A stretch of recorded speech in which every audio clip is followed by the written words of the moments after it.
Assalamualaikum warahmatullahi wabarakatuh. Pemirsa, tanpa kita sadari terkadang kita selalu menilai seseorang itu dengan sebelah mata. Dan kita menilai hanya dari luaran saja. Karena itu, jangan sekali-kali kita naif memandang seseorang hanya dari luar saja. Seperti pepatah mengatakan, don't judge the book by its cover. Mungkin pepatah itulah yang bisa melukiskan obrolan kita kali ini bersama narasumber fenomenal kita, yaitu Roni Bodaks. Pemirsa, mari ngopi di sini, ngobrol perkara iman bersama Roni Bodaks dan Agan Gani di sini di Bapeng Channel dalam acara Nyintrik Tapi Nyentrik. Saksikan sebentar lagi.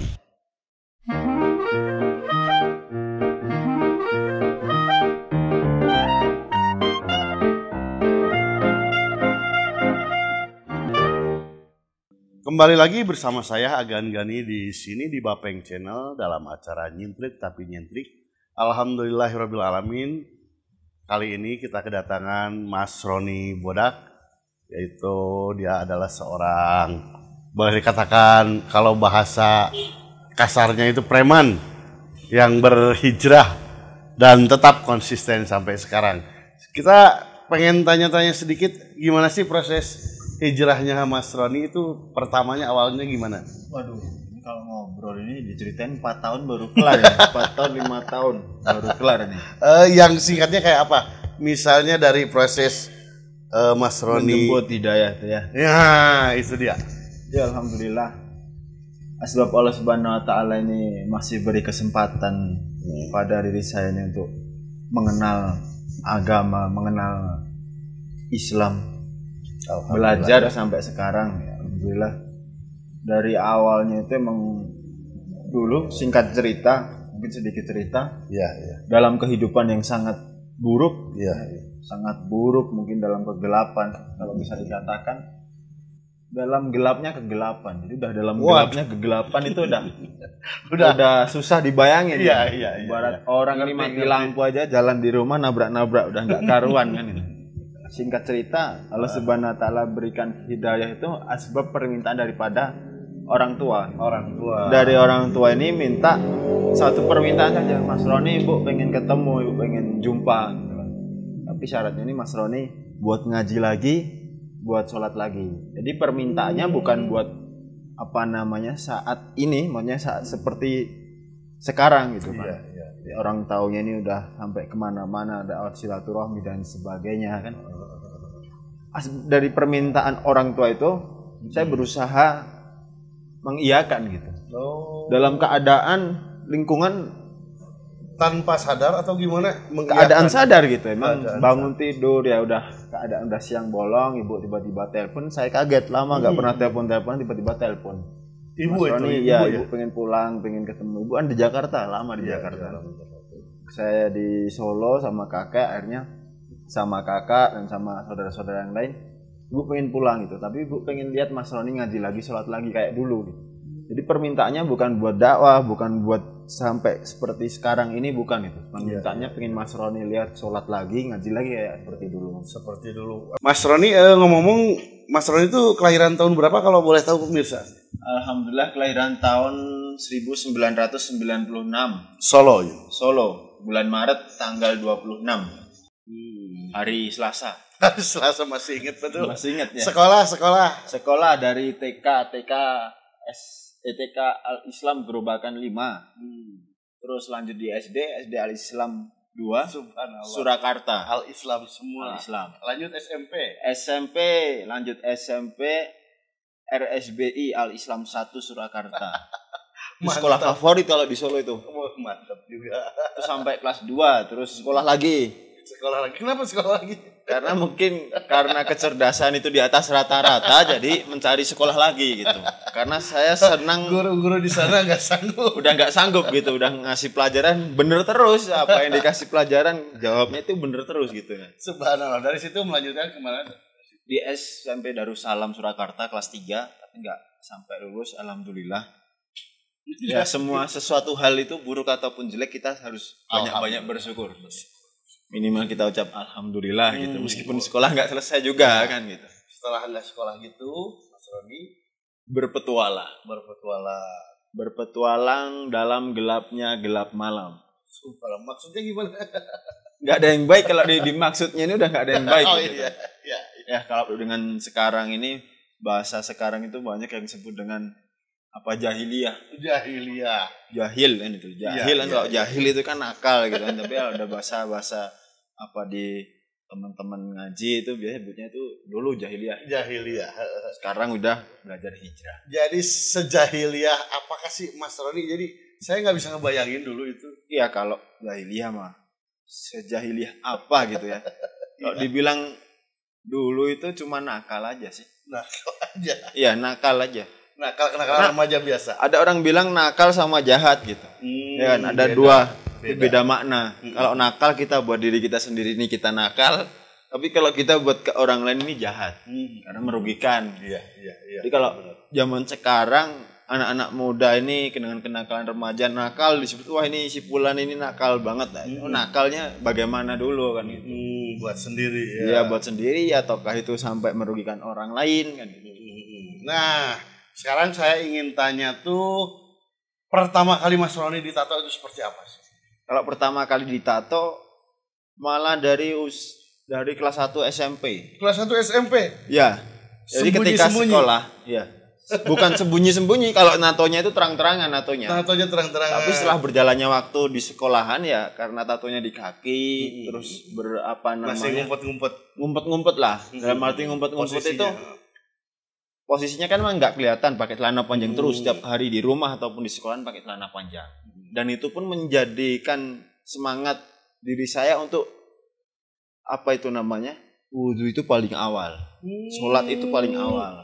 Gitu. Iya, kalau wudunya itu nggak awal bareng sama teman-teman ketahuan gitu maksudnya. Itu apa itu digulung celananya? Itu alasannya. Itu alasannya gitu. Jadi kirain wudunya rajin, sholatnya rajin dikala masih sekolah gitu, masih ada suasana sekolahan. Kemudian berlanjut nambah lagi. Ya, nambah lagi di dada, di tangan. Akhirnya sampai katanya kalau rambut pelontos itu semua kemarin nih. Semua. Nah, ini tapi udah tumbuh kan. Ini kalau kemarin habis saya potong habis juga penuh udah nggak ada tempat lagi di kepala. Nah, itu yang saya sendiri nggak bisa bayangin Mas Roni itu tato yang Mas Roni pasang di mata itu seperti apa sih? Saya sendiri benar-benar nggak bisa bayangin. Kalau sakitnya tuh di dia gitu. Orang Sunda bilang sakitnya tuh di dia gitu. Sakitnya di sini. Tapi kalau di bola mata ini sakitnya tuh udah nggak bisa dibayangin. Nggak bisa dibayangin ya. Cuman bisanya dinikmatin aja gitu. Karena saking sakitnya kan. Kalau orang ngebayangin nggak bakalan bisa gitu. Iya. Tapi kalau mungkin tato di tangan dibayangin aja masih bisa lah. Masih bisa. Tapi karena emang sakitnya ini luar biasa. Luar biasa. Saya juga nggak bisa bayangin gitu. 30 hari, 30 malam udah nggak bisa ngelihat. Sekujur tubuh ini kayak permisi ya, naudzubillah kayak orang kalau dibilang ini dari kepala ini kayak migran sakit, dari tangan sampai ke kaki ini udah kayak nggak bisa gerak lah, susah. Ada juga pengaruhnya ke seluruh tubuh. Tapi kalau sekarang penglihatan alhamdulillah buat ngelihat tulisan masih bisa, buat baca koran, handphone alhamdulillah masih bisa. Kadang ngeblur aja juga. Iya. Kalau lagi kantongnya kering itu ngeblur juga itu. Gimana ini ya jadi ngeblur. Nah, ada salah satu di YouTube saya lihat, bukan di YouTube, di Google juga, jargon Mas Roni sendiri, kalau hijrahnya total gitu kan? Kalau maksiat bisa total, kenapa hijrah nggak bisa total? Itu gimana sih? Maksudnya aja, maksudnya ya kita ini sewaktu jahiliyah aja tinggalkan rumah, tinggalkan orang tua, tinggalkan keluarga. Ngelakuin apa segala kita macam. Dalam kemaksiatan hampir mungkin yang saya lakukan hampir bertahun-tahun. Pernah lah di suatu ketika itu saya sampai di luar kota tinggalkan rumah keluarga. 1 tahun saya tinggalkan. Nggak ada kabar, nggak ada gimana? Nggak ada kabar, ya cuman kabar saya di sini gitu aja. Tapi maksudnya sehari-hari ya jauh dari orang tua, jauh dari rumah, jauh dari suasana. Berusaha menghubungi juga Mas Roni. Ya ketika itu menghubungi lah telepon biasa dulu di zaman seperti itu kan, masih zaman BlackBerry itu. Nah, cukup ngabarin doang. Iya, cukup ngabarin doang. Kabar, selama Mas Roni berpetualang di Bandung, di Jakarta. Ya, yang sering lama itu di Depok, di Jakarta Selatan, di Depok. Di Depok. Terus itu awal mulanya Mas Roni sampai ke Antapani itu gimana sih? Oh, sampai di Antapani itu? Antapani apa di Bandung. Dari Jakarta, oh, iya. Sampai di Bandung ini ya saat ini ya. Karena akhir-akhir tahun kemarin ya, karena nggak ada suasana, saya memutuskan berniat dalam hati niat saya pengen hijrah. Dalam arti hijrah tempat, cari suasana baru, cari tempat baru.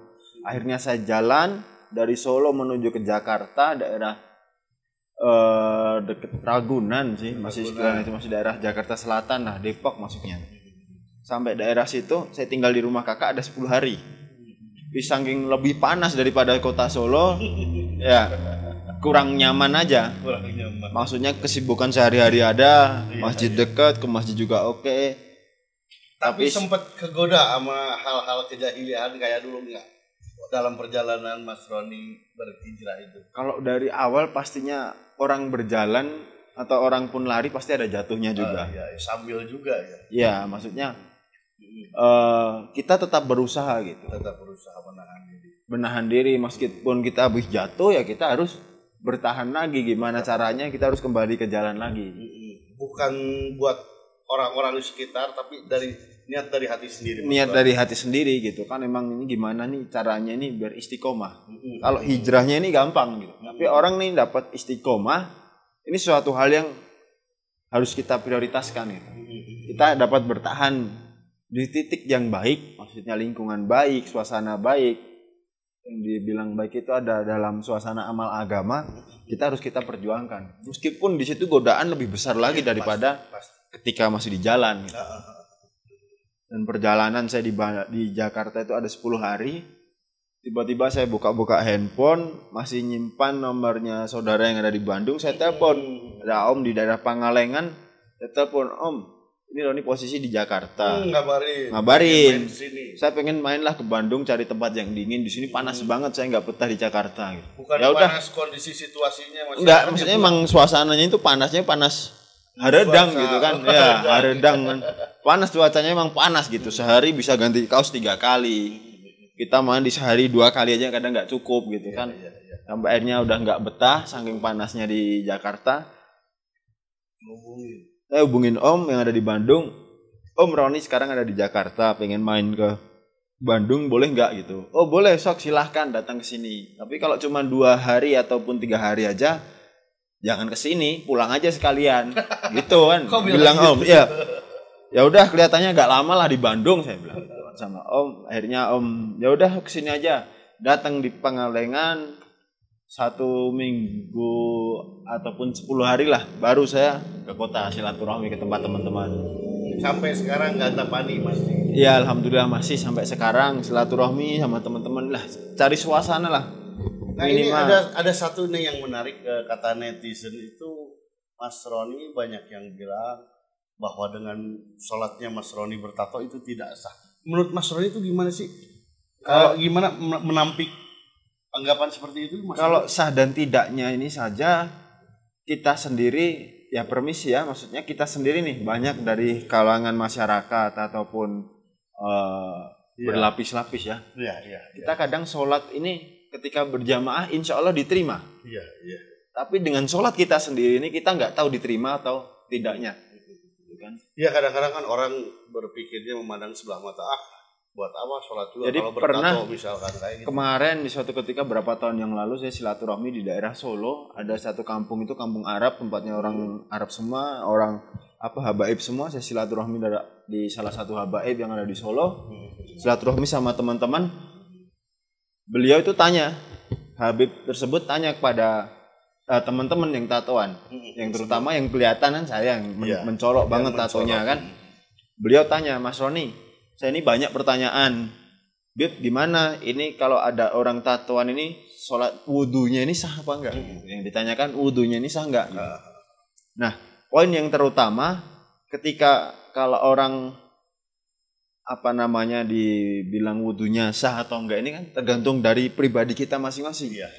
Niatnya kita. Iya, mau kita wudunya baik sekalipun tapi kalau istinja kita nggak bener juga kita juga nggak bisa jadi sah gitu kan.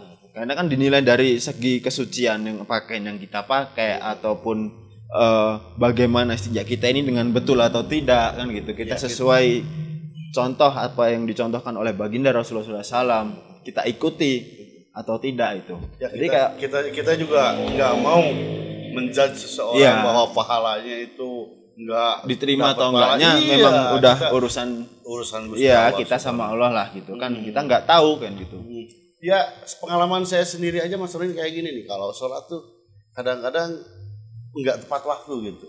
Kadang-kadang kita dalam hati nih berpikir yang penting kita sholat. Gimana sih kiat-kiat biar kita tuh sholat tuh tepat waktu gitu? Kalau kita nih biar agar tepat waktu, yang terutama sekarang suasana dulu. Kalau kita ini berada di lingkungan yang baik, maksudnya contohnya ini banyak orang-orang alim, orang soleh di antara kita, maksudnya di lingkungan di sekeliling kita, orang baik semua. Insya Allah kita pasti mudah untuk menjaga sholat tepat waktu. Tapi ketika memang yang berat, ketika masih kita bekerja ataupun di luar suasana masjid, maksudnya kita ada di lapangan, waktu di jalan, itu memang kan berat gitu. Tapi kiat-kiatnya seperti apa? Dalam itu pendapat orang kadang yang penting sholat gitu kan. Yang penting gitu. Sholat. Kalau yang penting sholat berarti masih ada yang lebih penting daripada sholat. Karena kan, yang penting gitu. Sholat kan. Sholat terabaikan. Iya kan? Terabaikan, ternomor sekian kan. Tapi harusnya kayak gimana? Kita dalam hati atau dalam diri kita, dalam hati kita tancapkan bahwasanya ini sholat ini penting. Kita selalu mengutamakan sholat tersebut. Tuh dengerin kru semua tuh. Sholatnya terlambat semua tuh, krunya juga. Jadi, benar. Kalau kita nih termasuk saya. Memang kita kan belajar gitu. Kita ngobrolin sholat agar kita semangat juga gitu. Iya, kan? Dari kita ini ada obrolan wudu, ada motivasi buat belajar wudu. Kita dalam hal ngobrolin tentang sholat, ada apa namanya? Obrolan tentang sholat, kita ada semangat lagi, jadi keinget lagi obrolan yang lalu gitu kan. Jadi kita kalau dalam diri kita tancapkan sholat ini penting gitu. Kita utamakan daripada pekerjaan ini, sholat ini lebih penting daripada pekerjaan gitu. Makanya kita harus tepat waktu. Iya, kita lama kelamaan dalam hati kita nih, wah ini sholat ini lebih penting daripada apa namanya kesibukan yang lain. Pemirsa, dengerin tuh Mas Roni tuh. Jadi balikin kata-katanya. Jangan yang penting sholat, tapi jadikan sholat itu yang terpenting. Sekilas kita lihat dulu reviewnya Mas Roni. Kita akan lihat Mas Roni kalau nggak bertato kayak apa sih. Orang pada belum tahu pasti nih. Kita lihat cuplikan videonya berikut ini, silahkan.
Kembali lagi bersama saya di Bapeng Channel dalam acara Nyintrik Tapi Nyentrik. Alhamdulillah masih bersama Mas Roni Bodak di sini. Mas Roni, saya lihat di video benar-benar ganteng banget, beda banget sama situasi yang sekarang. Ya. Mungkin sekarang lebih ada banyak hiasan. Ya itu. Ada hiasan. Mungkin kalau lihat foto video yang di video tadi itu kan, ya, dari channel mungkin YouTube. Cewek-cewek kelepek-kelepek semua. Aduh habis. Ya. Habis. Itu waktu kapan itu? Itu mah tahun berapa itu saya lupa. Di video apa sih itu? Kalau itu video sama teman-teman dari band Working Class Symphony. Di mana video Solo? Band indie di Solo itu Working Class Symphony yang menceritakan tentang kehidupan lah. Kehidupan supporter. Di kehidupan supporter kita ini kebersamaan, suka dan duka. Bisa ikut di sana gimana teman-teman ngajakin? Dan itu pun tidak direncana gitu. Jadi saya cuman ada nongkrong sama teman, waktu asik-asik nongkrong gitu tiba-tiba dipanggil sama dari pemain band itu. Bang, dari teman-teman band itu manggil, "Yuk kita nongkrong di sana." "Ngapain nongkrong di sana?" "Kita mau bikin video nih." Video kan, mau bikin video. "Video apa, Bang?" "Video buat cuplikan lagu ini Satu Jiwa," gitu kan. Yang sekarang banyak dinyanyikan di tribun-tribun itu. Supporter Indonesia ini banyak itu membawakan. Sama sekali belum bertato atau udah? Sudah bertato, tapi enggak penuh sampai di wajah-wajah, di kepala itu belum. Masih sembunyi-sembunyi. Ya, masih sembunyi-sembunyi di kaki, di badan gitu. Di tangan. Bener, subhanallah ganteng banget. Enggak nyangka. Kalau dengar di Bandung sendiri, Mas Roni banyak melakukan safari dakwah, itu kemana aja sih? Oh, kegiatan silaturahmi. Ya, di Bandung sendiri mungkin silaturahmi saya lebih suka di yang real di lapangan gitu.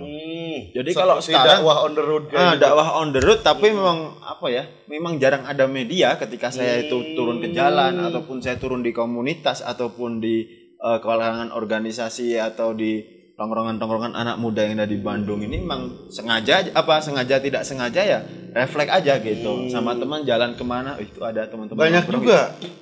Ya alhamdulillah banyak dari teman-teman Bandung, kalangan bertato semua banyak juga gitu. Meskipun dari kalangan ke bawah, kalangan komunitas ataupun kalangan apa aja saya datang. Safari dakwah bareng semua, berangkat semua. Yang kemarin terakhir di Cirebon katanya ya. Di Cirebon kemarin sampai Palangkaraya apa?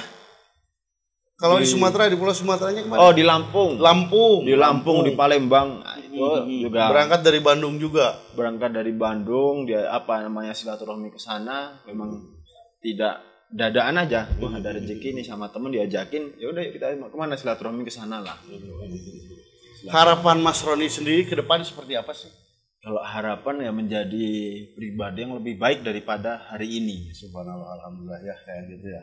Masih belajar terus. Masih belajar karena namanya manusia ini tidak bisa lepas dari kata belajar. Yang baru nikah belajar setiap hari. Setiap hari pasti ada belajar Pacaran dan belajar. Belajar juga gitu kan. Belajar gitu. Kita belajar sebenarnya kayak belajar menjadi dewasa kalau saya bilang gitu kan, tapi dengan proses dewasa tapi dengan cara yang kurang baik gitu. Kalau dikatakan nggak baik orang pacaran pada marah, nanti saya ditodong di jalan gitu kan. Kalau Mas Roni kan ya harapan ke depan menjadi lebih baik.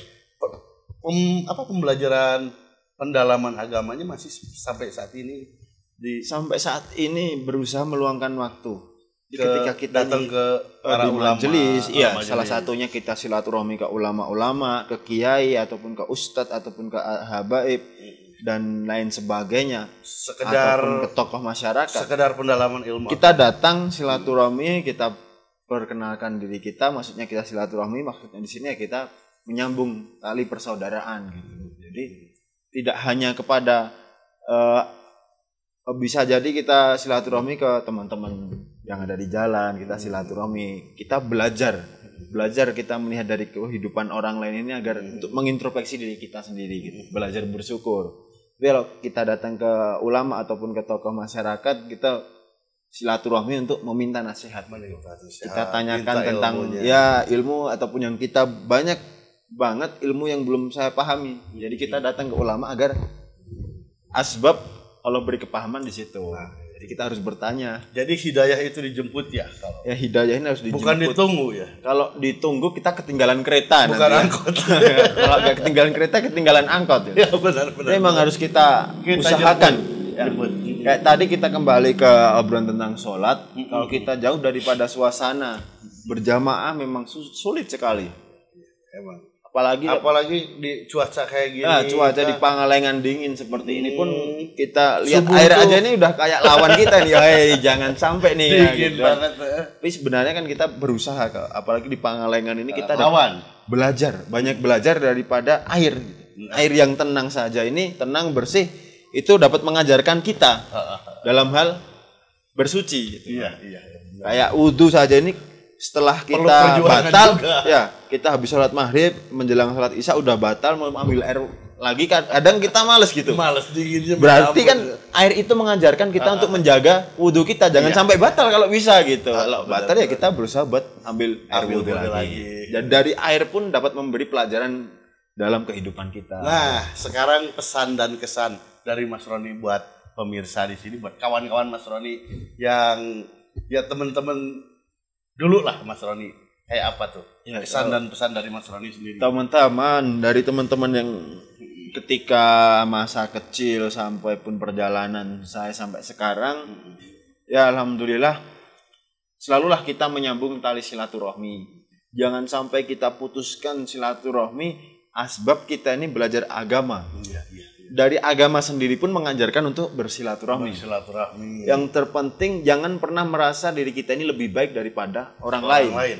Kalau bisa kita ini berusaha nih, orang lain ini kita berusaha mendengarkan gitu. Berarti mendengarkan ataupun melihat gitu. Jadi kita lebih menghargai. Kita lebih dapat belajar menghargai. Kita bisa belajar lebih mendalami kekurangan kita. Dari orang lain. Kalau kita ini sering-sering melihat kekurangan orang lain, maka yang akan datang dalam diri kita ini kekurangan, kesombongan yang hancur lah. Kalau kita ini sering melihat kekurangan orang lain, maka yang akan Allah tampakkan dalam kehidupan kita ini sehari-hari adanya kekurangan terus gitu. Dari kekurangan sendiri ini kita dapat banyak belajar gitu. Jadi kita lihat kekurangan diri kita. Gimana sih belajar kita? Ya, meskipun di depan kita ini ada orang bermaksiat sekalipun, jangan dilihat maksiatnya gitu. Jangan dibenci orangnya, tapi yang dibenci kemaksiatannya. Sekecil-kecilnya iman. Sekecil-kecilnya iman ini kita membenci daripada kemaksiatan tersebut, bukan yang dibenci orangnya. Orangnya ini berhak mendapatkan hidayah, berhak mendapatkan surganya Allah Subhanahu wa taala. Kalau bisa kita ingetin juga. Iya, kita ingetin dengan hikmah, dengan lemah lembut gitu. Jangan sampai kita menyinggung perasaan orang tersebut, jangan sampai kita menyakiti orang yang kita ingatkan tersebut gitu. Minimal kita mengingatkan dalam kebaikan lah. Sekarang pesan Mas Roni buat pemirsa itu seperti apa? Silakan. Kalau pesan, lebih baik dari kita ini merasa salah daripada merasa soleh. Selalu merasa salah. Selalu merasa salah. Kalau kita ini sudah merasa soleh, maka amalan-amalan yang kita lakukan akan berhenti di situ saja. Kita sudah, saya sudah baca Quran, ya udah baca Quran. Saya sudah zikir, ya udah zikir gitu aja, nggak ada tambah amalan lain. Saya sudah sholat, saya sudah ini, Tapi kalau kita merasa salah, kalau kita ini merasa salah, merasa kekurangan dalam semua amalan-amalan ataupun semua kebaikan, kita merasa haus gitu. Haus memperbaiki. Pasti kita akan melakukan amalan-amalan tersebut, akan mengulangi lagi. Saya baca Quran belum bener, setoran sama ustadz. Saya zikir belum bener, kita ulangi lagi, zikir lagi. Belajar dan belajar. Subhanallah. Jadi cuman belajar ini cuman sebentar aja kalau kata Pak Kiai itu. Belajar ini cuman sebentar, sampai kapan Pak Kiai saya bilang? Sampai besok kapan? Besok kalau kamu udah mati udah nggak belajar lagi gitu kan. Jadi kalau udah mati kita udah nggak belajar gitu. Selama kita hidup belajar, jangan lupa. Jangan sampai gitu. Karena tidak ada kata terlambat dalam belajar. Belajar baik. Baik itu muda ataupun itu remaja ataupun sudah menikah ataupun sudah tua, pastinya semua belajar. Kembali nih hal yang unik nih, menjemput hidayah itu seperti apa sih? Dengan cara kita mendekati orang-orang yang baik apa gimana? Pertama menjemput hidayah itu seperti apa? Basically gitu. Yang berat ya, yang pastinya nih saya bilang berat ini pasti dari langkah pertama. Langkah pertama itu. Langkah pertama itu memang berat, apalagi dengan keadaan pribadi saya yang penuh apa namanya kesalahan penuh dosa seperti ini ya, penuh coret-coret seperti ini datang di masjid pasti orang pada ngeliatin. Bukan hanya awal, sampai sekarang pun sampai detik ini kalau masuk ke masjid pasti jadi sorotan gitu kan. Oh itu orang tatoan ke masjid, orang tatoan sholat itu pasti nggak diterima. Banyak sekali. Ya. Susah juga. Tapi yang terpenting konflik batin juga gitu. Konflik kita ini perang batin gitu kan. Wah, sholat nggak ya? Kalau sholat nanti dicengin orang, kalau sholat nanti kita dihujat orang, kalau sholat nanti gini, kalau gini. Jadi kita berusaha menghilangkan semua perasaan yang ada dalam diri ini, kita hilangkan gitu. Kita sholat, ya kita sholat ini perintah Allah. Yang sholat ini kita perintah Allah. Jadi sholat ini yang butuh kita. Jadi kita ini butuh sholat gitu. Kalau kita merasa butuh sholat, insya Allah kita dapat mengutamakan sholat dalam kehidupan kita. Jadi pandangan orang kita kesampingkan dulu. Kita singkirkan lah dari orang melihat, orang berbicara ataupun orang menghujat kita ini, kita anggap saja itu orang itu memberi semangat kita dalam beribadah. Orang itu memberi semangat kita dalam beramal. Nah, kita ambil positifnya aja gitu. Kedepannya Mas Roni ada nggak niatan buat ngilangin semua coret-coret kayak gitu? Kalau dihilangkan bisa bersih dan tidak sakit ya. Karena kan zaman sekarang ada tuh tato remove, removal pakai laser. Ada yang bilang nggak sakit, ada yang bilang sakit. Tapi belum pernah nyoba juga. Belum pernah, tapi tawaran sih ada beberapa menawarkan, Bang, saya dibersihkan aja itu, sudah hafalin surat ini aja, nggak usah bayar. Saya bilang, bentar Bang, tato saya kan banyak. Ya saya tetap berusaha untuk menghilangkan gitu. Tapi saya cari solusi yang tidak menjadi madarat.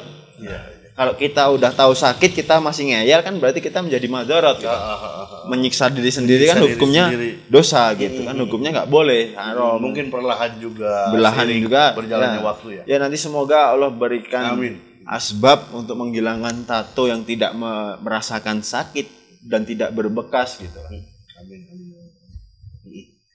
Mas Roni, makasih sudah hadir di Bapeng Channel, di Nyentrik tapi Nyentrik di sini. Terima kasih atas waktunya, meluangkan waktunya di sini. Sama-sama juga. Mudah-mudahan istiqomah ke depannya. Amin. Pemirsa, sampai di sini dulu perbincangan kita bersama Mas Roni Bodak di Bapeng Channel dalam acara Nyentrik tapi Nyentrik. Alhamdulillah banyak sekali makna yang bisa kita ambil. Jadi kita harus mementingkan sholat kita, jangan menunda-nunda gitu maksudnya. Jangan sampai menunda-nunda, jangan sampai nanti-nanti ya. Nanti-nanti keburu mati. Jangan menunggu kita baik, karena mati tidak menunggu kita menjadi baik. Sampai jumpa di Bapeng Channel bersama saya Agan Kani. Sampai jumpa. Assalamualaikum warahmatullahi wabarakatuh.